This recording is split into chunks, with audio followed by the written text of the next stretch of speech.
ഒരുപാട് type of investment ചെയ്യുന്ന ആളുകളായിരിക്കും നമ്മൾ. ഒരുപക്ഷെ നമുക്ക് പോസ്റ്റ് ഓഫീസുകൾ ഉണ്ടായിരിക്കും, ചിട്ടികൾ പോലത്തെ ഇൻവെസ്റ്റ്മെന്റ്, ഫിക്സഡ് ഡെപ്പോസിറ്റുകൾ, റിക്കറിംഗ് ഡെപ്പോസിറ്റുകൾ, ഗ്യാരണ്ടീഡ് ടേം പ്ലാൻസുകൾ, മ്യൂച്വൽ ഫണ്ടുകൾ, സ്റ്റോക്ക്, ETF, ഇത്തരത്തിലുള്ള ഒരുപാട് ടൈപ്പ് ഓഫ് ഇൻവെസ്റ്റ്മെന്റ് ചെയ്യുന്ന ആളുകളായിരിക്കും നമ്മൾ.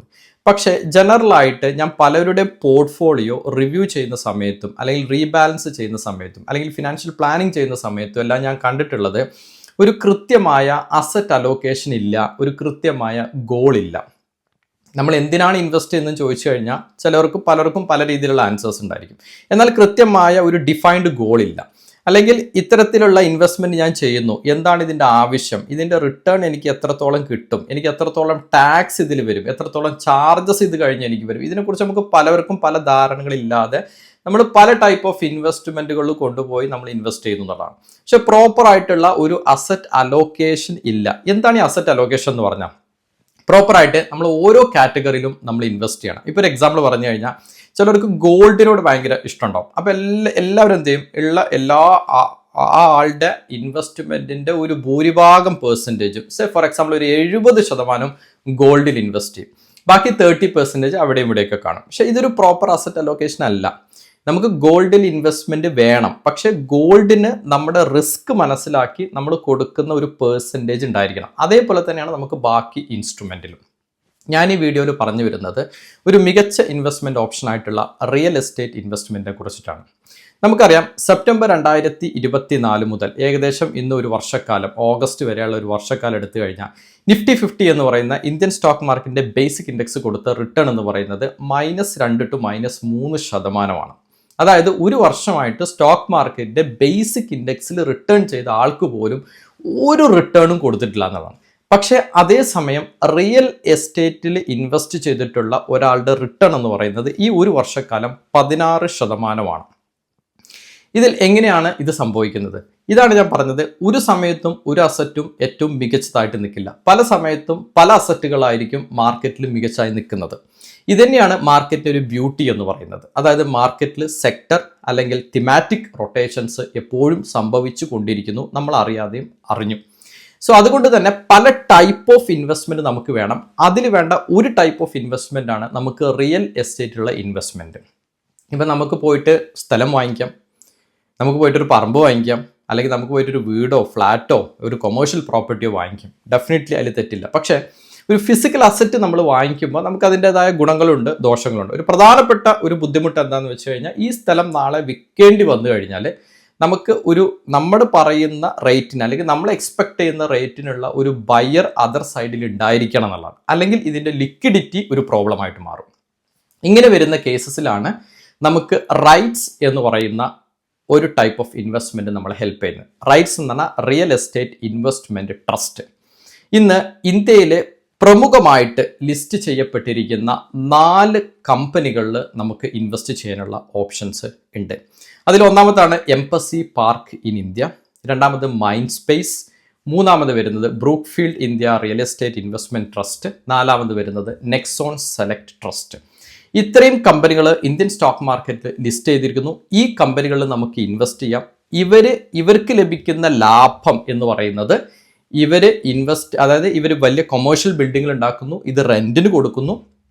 ആർക്ക് റെന്റിന് കൊടുക്കുന്നു? പ്രമുഖമായ IT കമ്പനികൾക്കാണ് ഇവർ മേജറായിട്ട് റെന്റിന് കൊടുക്കുന്നത്. അല്ലെങ്കിൽ റീറ്റെയിൽ ഷോപ്പ്, നമ്മൾ മാളുകളിൽ പോകുമ്പോൾ കാണുന്ന ഈ H&M, സ്റ്റാർബക്സ്, മക്ഡൊണാൾഡ്സ് ഇത്തരത്തിലുള്ള ഷോപ്പുകൾക്ക് റെന്റ് ഔട്ട് ചെയ്യുന്നു. ആ റെന്റിൽ നിന്ന് കിട്ടുന്ന വരുമാനത്തിന്റെ 1% നമ്മുടെ പോലത്തെ ഇൻവെസ്റ്റേഴ്സിന് ഇവർ തരുന്നു. ഡെഫിനറ്റ്ലി ഇതൊരു ഡയറക്റ്റ് സ്റ്റോക്ക് ഇൻവെസ്റ്റ്മെന്റ് ആണ്. ഇതിൽ അതിൻ്റെതായ റിസ്കുകളുണ്ട്. എന്നാൽ റിസ്ക് കുറച്ച് നമുക്ക് ചെയ്യാവുന്ന ഓപ്ഷൻസും ഇന്ന് മാർക്കറ്റിൽ അവൈലബിൾ ആണ്.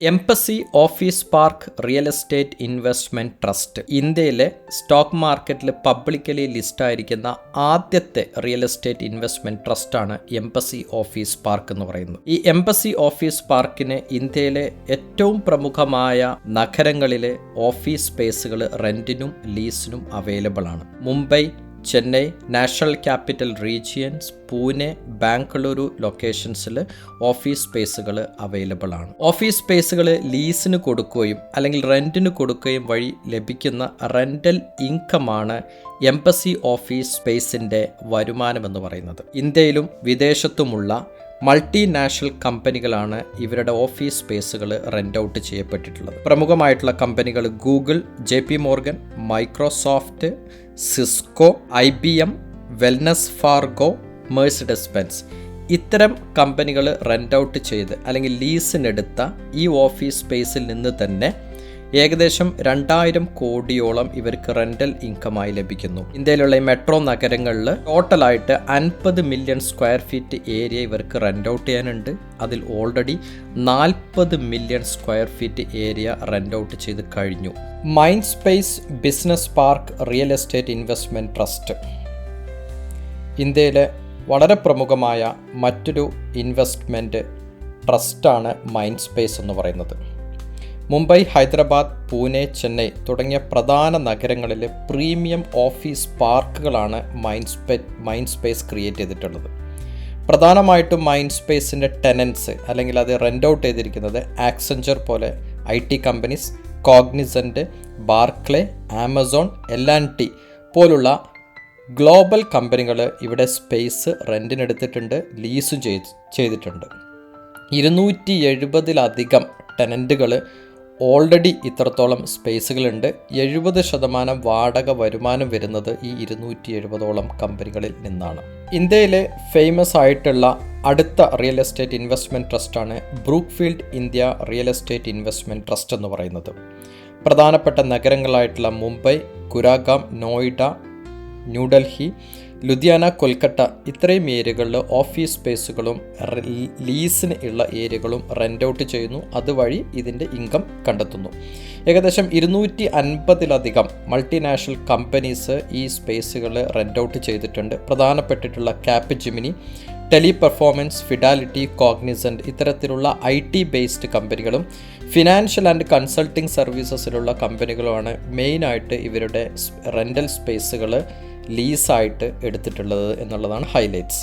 റീറ്റെയിൽ റിയൽ എസ്റ്റേറ്റ് ഇൻവെസ്റ്റ്മെൻറ്റ് ട്രസ്റ്റിൻ്റെ അണ്ടറിൽ ഏറ്റവും ഫേമസ് ആയിട്ട് വരുന്ന ഗ്രൂപ്പാണ് നെക്സസ് ഗ്രൂപ്പ് എന്ന് പറയുന്നത്, അല്ലെങ്കിൽ Nexus real estate investment trust എന്ന് പറയുന്നത്.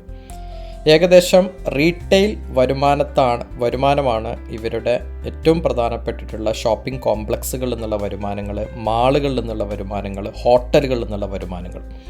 ഏകദേശം 15 സിറ്റീസിലായിട്ട് ഇവർക്ക് മാളുകളുണ്ട്, 3 ഓഫീസുകളുണ്ട്, 2 ഹോട്ടൽസ് ഉണ്ട്. 1000 തൊട്ട് ഏകദേശം 3000 ബ്രാൻഡുകളോളം ഇവരുടെ പല ഔട്ട്ലെറ്റുകളിലും പല മാളുകളിലും ഒക്യുപ്പൻസി ഉണ്ട്. പ്രധാനമായിട്ടും apple, H&M, Sara, Starbucks, McDonald's. ഏകദേശം 148 രൂപയിലാണ് ഇതിൻ്റെ ഷെയർ പ്രൈസ് ഇന്ത്യൻ സ്റ്റോക്ക് മാർക്കറ്റിൽ ട്രേഡ് ആയിക്കൊണ്ടിരിക്കുന്നത്.